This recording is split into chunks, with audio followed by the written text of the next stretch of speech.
Hello viewers, online learning প্রোগ্রামে সবাইকে স্বাগতম। আমি আনুল হক। আজকে আমরা ষষ্ঠ শ্রেণীর গণিত বইয়ের ঐকিক নিয়ম, শতকরা এবং অনুপাত এই অধ্যায়ের অনুশীলনী সমস্যার সমাধান করব। আমাদের ১ নম্বর প্রশ্ন এখানে দেওয়া আছে, নিচের অনুপাতগুলোকে সরলীকরণ করো।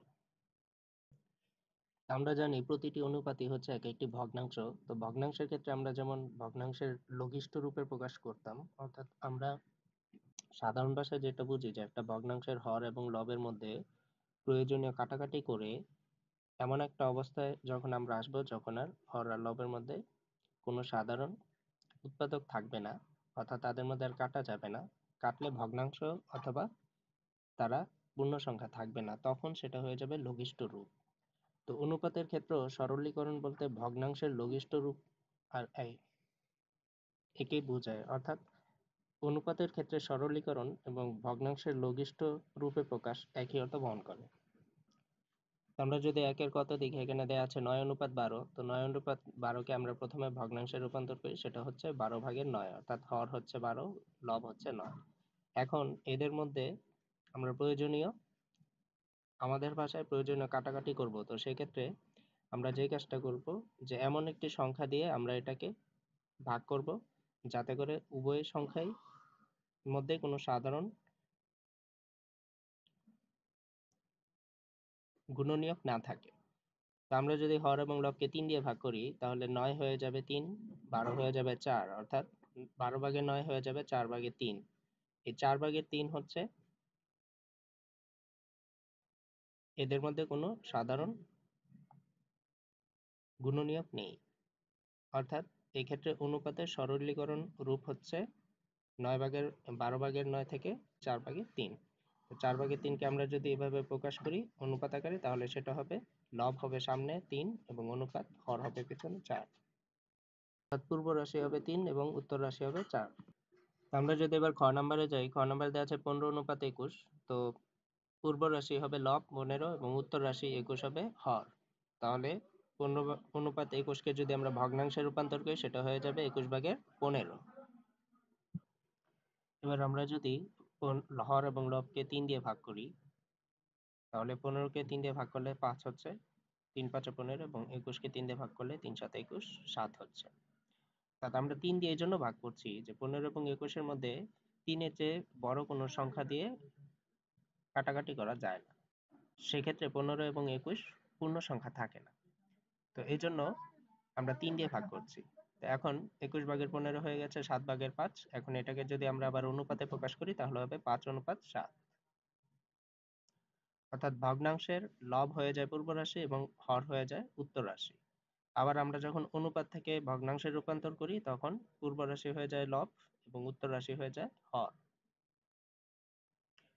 এবার আমরা যদি গতে আসি, গতে দেয়া আছে 45:36। তো 45:36কে ভগ্নাংশে রূপান্তর করলে আমরা পাচ্ছি 34/45। এখন হর এবং লবকে যদি আমরা 9 দিয়ে ভাগ করি, তাহলে 45 হয়ে যাবে 5 নং 45 5, এবং 36কে 9 দিয়ে ভাগ করলে সেটা হয়ে যাবে 4 নং 36, সেই হিসাবে 4। তাহলে ভগ্নাংশটি হয়ে যাবে 5/4। এটাকে যদি আমরা অনুপাতে রূপান্তর করি, তাহলে সেটা হবে 5:4। একইভাবে আমরা যদি ঘতে আসি, 65:26। তো 65:26কে ভগ্নাংশে রূপান্তর করলে হবে 26/65। একে যদি আমরা 13 দিয়ে ভাগ করি, তাহলে 65 হয়ে যাবে 5, 26 হয়ে যাবে 2, তাহলে ভগ্নাংশটা হবে 2/5। এটাকে যদি আবার অনুপাতে রূপান্তর করি, তাহলে সেটা হবে 5:2। তাহলে এভাবে আমরা অনুপাতগুলোকে সরলীকরণ করতে পারি। এবার আমরা 2 নম্বরে আসি। 2 নম্বরে বলা হচ্ছে, নিচের সমতুল অনুপাতগুলোকে চিহ্নিত করো। তো এখানে অনুপাত দেওয়া আছে মোট 9টা। তো এই 9টার মধ্যে কে কার সমতুল্য অনুপাত সেটা আমাদেরকে বের করতে হবে। তো সমতুল্য অনুপাত হচ্ছে সমতুল ভগ্নাংশের মতো, অর্থাৎ দুইটা ভগ্নাংশের মধ্যে যদি এরকম মিল থাকে যে তাদেরকে যে কোনো একটা সংখ্যা দিয়ে তাদের হর এবং লবকে ভাগ অথবা গুণ করে অপর একটি ভগ্নাংশে রূপান্তর করা যায়, তাহলে তারা হচ্ছে সমতুল ভগ্নাংশ। অর্থাৎ একটি ভগ্নাংশের লব অথবা হর অন্য একটি ভগ্নাংশের যথাক্রমে লব এবং হরের গুণনীয়ক অথবা গুণিতক হবে, তাহলেই তারা হচ্ছে সমতুল ভগ্নাংশ। তাহলে আমরা যে দেখি যে 12:18 যেটা, এটাকে যদি আমরা 6 দিয়ে ভাগ করি লব এবং হরকে, তাহলে আমরা পাচ্ছি 3। 3/2, যেটা হচ্ছে 2:3। তাহলে এখানে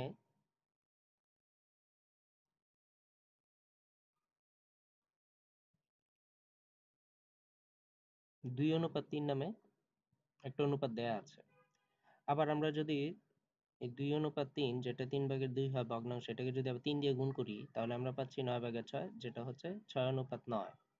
এখানে 6:9 একটা অনুপাত দেয়া আছে, অর্থাৎ 12:18, 2:3 এবং 6:9 এরা হচ্ছে পরস্পর সমতুল অনুপাত।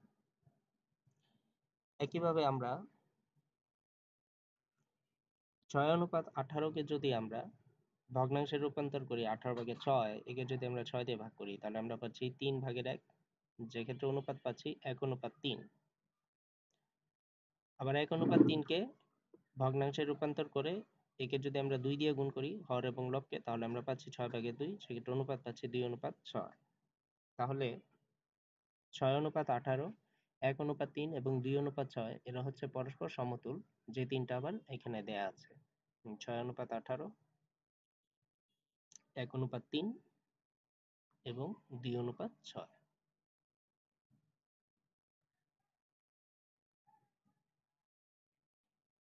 একইভাবে আমরা 15:10 কে ভগ্নাংশে রূপান্তর করে 10/15 পাচ্ছি, এবং একে 5 দিয়ে যদি ভাগ করি ভগ্নাংশের লব এবং হরকে, তাহলে আমরা পাচ্ছি 2/3, যে ক্ষেত্রে অনুপাত আমরা পাই 3:2। আবার এই 3:2 কে ভগ্নাংশে রূপান্তর করলে আমরা পাচ্ছি 2/3। একে 4 দিয়ে গুণ করলে, অর্থাৎ হর এবং লবকে 4 দিয়ে গুণ করলে আমরা পাচ্ছি 8/12, যে ক্ষেত্রে আমরা অনুপাত পাই 12:8। সেক্ষেত্রে 15:10, 3:2 এবং 12:8 এরা হচ্ছে পরস্পর সমতুল অনুপাত। এভাবে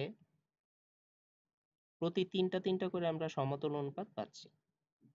এভাবে 9টা অনুপাতের মধ্যে আমরা তিনটা তিনটা করে সমতুল অনুপাত পাই। এবার আমরা যদি 3 নম্বরে যাই, 3 নম্বরে দেখা যাচ্ছে কোন একটি স্কুলে 450 জন ছেলে এবং 500 জন মেয়ে আছে। স্কুলে ছেলে এবং মেয়ের সংখ্যার অনুপাতকে সরলীকৃত আকারে লিখো। আমরা এইভাবে লিখতে পারি যে স্কুলে ছেলে আছে 450 জন, মেয়ে আছে 500 জন। ছেলে অনুপাত মেয়ে সমান সমান 450 অনুপাত 500। এবার একে যদি ভগ্নাংশে রূপান্তর করি, তাহলে 500/450 হয়। এখন ভগ্নাংশের লব এবং হরকে যদি আমরা 50 দিয়ে ভাগ করি, তাহলে আমরা পাচ্ছি 450/50 হচ্ছে 9, আর 500/50 সমান সমান 10। তাহলে 500/450 কে আমরা সরলীকৃত যদি করি, অর্থাৎ এই ভগ্নাংশের লঘিষ্ঠ রূপ হচ্ছে 10/9। একে যদি আবার অনুপাতে রূপান্তর করি, তাহলে আমরা পাচ্ছি 9:10। তাহলে 450/500 এর সরলীকৃত রূপ হচ্ছে 9:10।